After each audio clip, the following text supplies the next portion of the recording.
So usually I just lurk around here late at night when I can't sleep.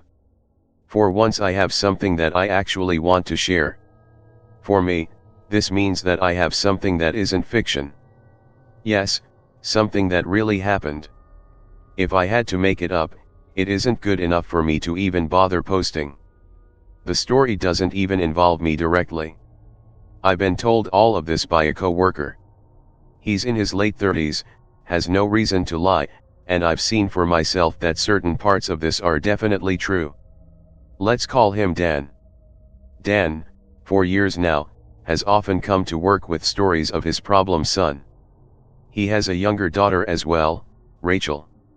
Around the age of 9, his son Cody began to become a bit of a troublemaker. It started with open defiance of adults and a bit of violence towards other children including his sister.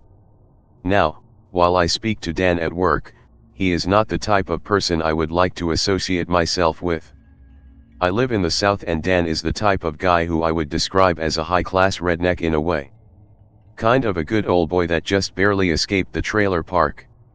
A lot of the things he tells me about Cody seem as though it's the kind of stuff that you could write off as boys being boys. Add to that the fact that I don't exactly see Dan or his wife as being candidates for Parents of the Year.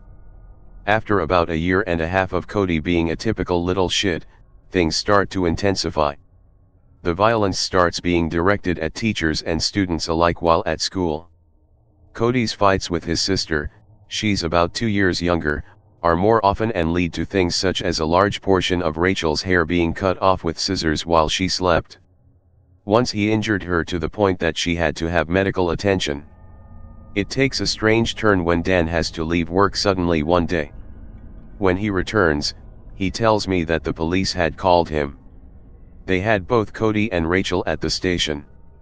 It was summer, Dan and his wife work while the children are kept by a reliable sitter. Cody had been spotted walking down the side of a quiet back road. Dan lives out in the sticks, pulling his sister in a little red wagon. The police want answers and Dan tells them they were left with the sitter.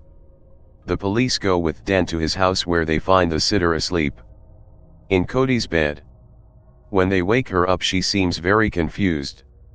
She doesn't remember falling asleep or being tired, or even being in Cody's room. Cody is unresponsive to all questions as to why he left the house with his sister or what he was planning to do. It's all kind of chalked up to be a simple bit of carelessness on the part of the babysitter, and the police leave Dan to figure out why his son is so goddamned weird. While he didn't tell me right away, Dan at this time started making a major effort to find out what was going on with his son. Obviously, things were far from being over. It couldn't have been a month after Cody returned to school from summer break that he was kicked out for attacking the principal. Dan's coming to work with stories more often now, and expressing more and more concern. It's at this point that I start to give Dan a bit more credit as a father. I can see that he is worried about the situation and is genuinely confused as to why it's all happening. By the time 2 full years have gone by, Cody is now 11 and not doing well, being the weird kid at a new school. The school ends up calling Dan and basically telling him that he might want to start considering another school for Cody because he isn't adapting well. He's getting into fights daily. He's beginning to use foul language around adults. The principal suggests that Cody be sent somewhere to be evaluated. Before sending him to a shrink, Dan tries to reach out to Cody. In his attempt to bond with his son, he asks Cody about things he would like to do that he doesn't normally get to. Cody wants to hunt. He says he wants to shoot something. Like I said, I live in the South. Dan sees this as a normal thing for a young boy to have interest in. Dan tells me about how well the hunting trip goes. He doesn't let Cody shoot anything, he just takes him along with a few of his hunting buddies. Cody is amazed, bewildered by watching the act of hunting, killing, and dressing a deer. Dan tells Cody that if he goes and talks to a doctor, starts doing better in school, then maybe he'll be able to have his own hunt one day. Cody doesn't like the idea of talking to the shrink. Dan reminds him of the deal and he gets Cody evaluated without any kind of trouble. For a while things seem to be getting better. Cody is not getting into fights as often at school. Although, at home he is still prone to fighting with his sister Rachel. There becomes a bit of jealousy between the two. Cody is getting a lot of attention from his father, and Rachel is excelling in school and extracurricular activities. Dan starts to be a little more stern with Cody, constantly threatening him with taking the deal they made off the table. This always works with Cody. Take away his chance to hunt and he calms up. By now Cody has been seeing the psychiatrist regularly, she's even come to observe him at school. The doctor tells Dan that she'd like to evaluate Cody for a bit longer before she has a discussion with him and his wife. A bit of time passes here without any major occurrences. But when the shrink finally does call Cody's parents in, she has some concerns. Cody has no friends. He keeps to himself at school, talking to no one, not even responding to teachers when they ask him simple questions. It's not really known by Dan at the moment, but the entire community is in agreement that something is off about Cody. It's one of those things though. No one really knows how to handle it, so they just leave him alone. The psychiatrist wants to put Cody on a few meds and continue to see him weekly. Cody becomes a zombie in Dan's eyes. He will barely speak to his parents now. He has no desire to play with other children or really do anything. Dan notices that Cody is beginning to spend a lot of time outdoors, seemingly just roaming through the woods. The only time Cody does speak to his father it's to ask when he'll be able to learn to shoot. Dan figures that Cody has earned this much after everything that's happened so far. He begins teaching Cody how to fire a rifle but still holds out on the actual hunt. Dan's wanting to use this as leverage to make sure Cody keeps out of trouble. It's around this time that Dan finds Cody in the yard one day trying to fashion a bow for himself. Dan, taking a bit of note in the types of things Cody is interested in, does a quick check of where all the sharp objects are in the house. Sure enough, one of his pocket knives is missing. On a further check, a sharp kitchen knife can't be found either. Dan keeps an eye on Cody one Saturday. Follows at a distance to see exactly where it is Cody goes. After dark, Dan walks out into the woods to a particular spot he had seen his son linger around. He sees a mound of dirt that has obviously been dug up and then placed back over the hole. Of course Dan wants to know what's buried here. What he finds are both the missing knives and what appears to be the bones of a small animal. Dan doesn't speak to his wife about what he finds. Not knowing how to handle it, Dan takes the knives, but doesn't mention anything to Cody either. He does come to me about it. I didn't know how to say that killing small animals is often a trait of a serial killer. So I keep my mouth shut. Dan's at a loss. I feel like this is when he really started to change. He's acting depressed at work, worried. I can tell he isn't sleeping much and just isn't focused. Now, Dan makes a bit of a strategic move. He gets Cody a dog. A hunting dog. Telling his son, "This is your best friend if you want to be a good hunter. We have to take care of him. Teach him. Love him." Dan is almost testing Cody at this point. He's praying that he won't find Cody gutting this dog one day. After a few weeks of having the dog, Dan's talking about how good it's going but mentions something strange. He says that almost every night, at some point, the dog will wake up barking. Dan walks the house and the yard every time it happens. No one else is up, no one around the house. But it's almost a nightly event. Meanwhile, Cody has found in the dog a subject of focus. He's excited that he has gained another tool to assist him on his eventual hunt. Time passes, Dan begins to cheer up at work again. Cody is 12 now and he's shaping up okay. He had focused in school, he wasn't even fighting as often with his sister. Dan had felt so good about things that he even started taking Cody on hunts. While Cody is still a loner and quiet, he seems to be normal. The shrink had even backed off, saying that Cody had possibly found an outlet that allowed him to function properly. But it wasn't long before Dan started to notice new problems arising. Cody gets a little bored with the hunting. He talks about wanting bigger game. Maybe a bear. He takes an interest in fishing. What's bothering Dan is that he's beginning to feel like what Cody really enjoys is gutting the animals. Seeing the blood. It isn't so much about the hunt as it is about death. Cody's playing GTA now. He's wanting to watch gory movies. All these things seem normal for a boy his age, but Dan's keeping in mind that his son is not necessarily normal. Now the fights start up again. Cody even seems to be becoming more vocal. He's back to cursing at his classmates that he doesn't like. Dan comes to me one day saying that Cody has a bully. This one certain kid that won't leave him alone. When he talks to Cody about this boy, Cody makes the comment that he should have cut his heart out. Obviously, Dan is concerned. Before he can decide what to do, Cody's been kicked out of school again. For good. When Dan shows up and asks the principal why, he's told that Cody had randomly told his bully that he was going to take care of him once and for all today. After calling Cody to the office and searching his belongings, a hunting knife is found in his book bag. Dan and his wife can't find a school that will even take Cody at this point. They decide that maybe the best thing at the moment is for Dan's wife to homeschool Cody anyway. Now Cody's violence has no other outlets but his family. When Rachel is home, her and Cody aren't even allowed to be around one another. Cody is spending his evenings doing nothing but starting campfires and staring into them. Dan's lost all hope. He seems to live each day wondering what Cody will do next. Cody threatens to stab his mother one day. That's the last straw for Dan. Feeling like he had maybe been too soft on Cody, Dan starts to give Cody severe physical punishment.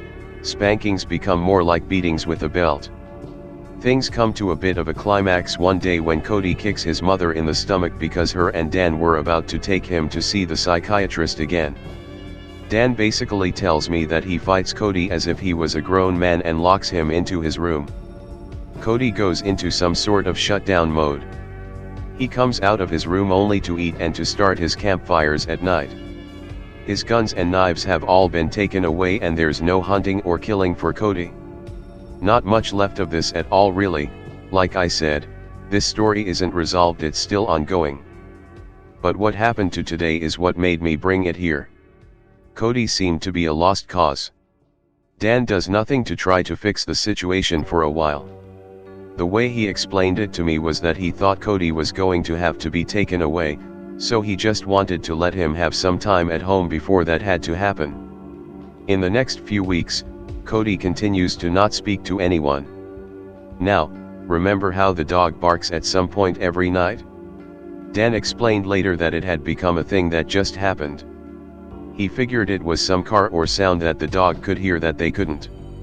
Dan just tells the dog to be quiet and goes back to sleep. One night the dog starts barking. This time he won't stop. Dan gets out of his bed and starts his search of the house. Cody isn't in his bed. When Dan makes his way out of the back door, he sees a fire at the edge of the woods behind his house. It's a bit of a walk, but as Dan gets closer he sees that on the other side of the fire, looking either at him or just staring blankly in the direction of the house is Cody. Just standing there. Dan gets close enough to see that Cody is looking at him over the flames of the fire. The way Dan described it to me, I don't know. We just stared at each other. I didn't know what to say. I was almost waiting, hoping he'd say something to me. And just like that, something told me to leave him alone. I turned around, I went back inside and fell asleep. It happened so fast that I barely remember going back to bed. I woke up trying to convince myself that I dreamed it. These stories of Dan's were something I always kind of wrote off as that kid is fucked in the head. That was until today. Today Dan walked into work pale as a ghost. What he told me sounds absolutely insane. Unbelievable. I'm sure everyone is going to scream lies, but I'm just telling it to you how it was told to me. So Dan goes home like it's any other day. His wife wants to go have dinner with her sister, so Dan's there with both Cody and Rachel. They eat a meal like any other night. Afterwards, Cody actually speaks to Dan. He tells him that he wants ice cream. Dan is taken by surprise, of course. He hadn't heard a word out of the boy in weeks. He tells Cody that he thinks ice cream is a great idea, trying to do the whole dad thing. Seeing it as an opportunity to possibly have a moment with Cody, Dan tells Rachel to stay at the house while they go get some ice cream for everyone from the store. The ride ended up being uneventful. Dan tries to question Cody, but the only thing he'll say is, "I just wanted some ice cream." As Dan is driving up to his house, he notices something in the distance, something by his mailbox that isn't usually there. He's in a panic by the time he reaches his home. Curled up by the mailbox, waiting by the road is Rachel. She's shaking. Dan said he could see her shaking before he got out of his car. As he runs to her, all she's saying is, "Daddy, Daddy, Daddy, Daddy." Dan is asking what's wrong, and all he can eventually get out of her is, "He hurt me." Dan calls out for Cody, then looks up to see him calmly walking back towards the house. Dan tries to calm Rachel down, but she won't stop shaking. She's totally hysterical. He eventually puts her in the car and runs into the house. The dog is running in circles and barking in the kitchen. Cody is nowhere to be found. Nothing looks out of place. Nothing looks like anyone has broken in. Dan calls his wife and tells her what happened and to meet him at the hospital. When he gets back to the car, Rachel is saying, "We have to leave, we have to leave. I'm not going back. I won't go back into the house." After Rachel is finally somewhat calm at the hospital, her story is that he was putting the dishes away in the kitchen. The dog started to go crazy, then something hit her in the back, knocking her to the floor. She immediately ran out of the house to where Dan found her. The doctors did find some slight bruising on her back, otherwise nothing seems wrong with her. A family member had been sent to the house to find Cody. He was sitting by his fire, as usual. They spent the night in a hotel. Rachel still seems terrified. Cody is still silent. Dan left work early today, looking like he hadn't slept at all. Nothing was taken. There was no sign that someone had broken in, and the door was locked. The dog started to go crazy. Rachel said she turned to look and see why the dog was barking, and something knocked her to the floor. "Look, I'm not trying to feed you a spooky story. I just wanted to share some crazy fucking shit that I heard. And obviously the story isn't over, can't say when or what will happen next. But hey, you can't please everyone, not that I was trying to. I figured if anyone would appreciate something like this, it would be /x/." Seems possible to me that the girl just wants attention back on her. She feels it isn't right that she is normal and even does well in school, and she used to get attention for this, and now only the hideously troubled, violent sibling gets attention. Kids don't care what kind of attention it is, they just want it, and if it becomes unbalanced you get stories like this. That kid needs to be in an institution if they want his sister to get better. The boy may never be okay, sadly, but the harsh fact is, there isn't much in the way of specialized care for him, and an institution may make it worse. But otherwise he'll destroy the whole family and maybe kill an innocent person on top of it. Up here. I considered that Rachel may just be crying out for attention, but I'm really not sure it's the case. I would think that it would have happened long before now, and besides, Cody had been hiding in his room for the past month. Still, you make a valid point. Honestly, I don't know if this story has actually taken a spooky turn or not. Most people would say no. What can't be denied in this situation is that Cody is a very disturbed boy, and I believe that he'll get worse. Depending on what Dan decides to do next, we could have an update soon. The only real news I have to share today is that I did call Dan and didn't get an answer. I left a message for him wishing him and his family the best and to call me if he needed anything. There are many possibilities. It's possible that Rachel just want to get more attention. Maybe she wanted so much, that she even believes that what happened is real. Maybe the dog just went crazy because of some doggy reason, jumped on her back and knocked her down by accident, because it's hunting dog and she's a little girl and she was too surprised to even realize what really happened. Or maybe she went too emotional about everything what happened recently and she just fainted. Adolescent girls faint a lot, and as I understand the whole situation, she got pretty good reason to be emotional. I wouldn't say the boy is lost. He definitely is disturbed and needs help, but I hope he can somehow be fine if he will get one. He needs someone to reach him. Also, people watch too much movies and then they think that every kid that is hunting squirrels is going to be a serial killer. Adolescent boys are often violent, distant, and hard to reach. The fascination of death isn't also that rare.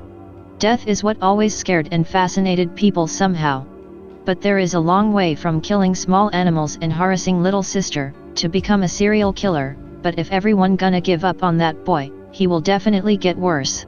I really hope that the parents will find strength and do everything to save both children. Not up, but you may want to reconsider your statement. Killing small animals is not far from being a serial killer. In fact, it's considered one of the oh shit signs, to put it bluntly. Lots of people are fascinated by death, but it takes something else to intentionally cause it and to seek it out.